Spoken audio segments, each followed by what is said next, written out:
மலிவான விலையில் கூரை அல்லது வாகன பாதை அமைத்து தருவதாக வீடு வீடாக சென்றோ துண்டு பிரசுரங்கள் மூலமாகவோ அல்லது இணையதளம் வழியாகவோ வரும் சலுகைகள் குறித்து எச்சரிக்கையாக இருக்குமாறு நார்த் பே காவல்துறை மக்களை எச்சரித்துள்ளது. செயலிழந்த மத்திய அரசு மானிய திட்டம் ஒன்றுடன் தமக்கு தொடர்பு இருப்பதாக பொய் கூறி வீடு வீடாக சென்று ஆட்களை சேர்க்க முயன்றது தொடர்பான விசாரணையை தொடர்ந்து டொரண்டோவைச் சேர்ந்த 26 வயதான இளைஞர் ஒருவர் மீது மோசடி முயற்சி வழக்கு பதிவு செய்யப்பட்டுள்ளது. நார்த் பே காவல்துறையின் தகவலின்படி அந்த நபர் பிப்ரவரி 20 காலை பர்ச் ஹர்வன் பகுதியில் உள்ள ஒரு வீட்டுக்கு சென்று தான் ஒரு புகழ்பெற்ற எரிசக்தி நிறுவனத்தை பிரதிநிதித்துவப்படுத்துவதாக கூறியுள்ளார். தான் தேவையான சான்றிதழ்களை வைத்திருப்பதாகவும் கனடா அரசாங்கத்தால் நிதியளிக்கப்படும் முறையான வீட்டு எரிசக்தி பாதுகாப்பு திட்டத்தின் கீழ் இந்த சேவைகளை வழங்குவதாகவும் அந்த நபர் கூறியுள்ளார் என்று காவல்துறை தனது செய்திக்குறிப்பில் தெரிவித்துள்ளது.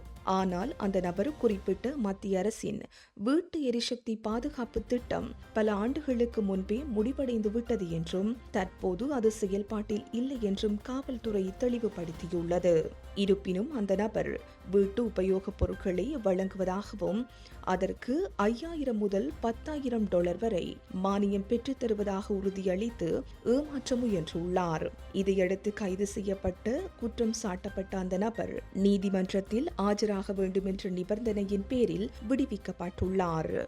இந்த செய்தி உள்ளிட்ட மேலதிக விரிவான செய்திகளுக்கு www.behindmenews.org என்ற எமது இணைய பக்கத்தினை பார்வையிடவும்.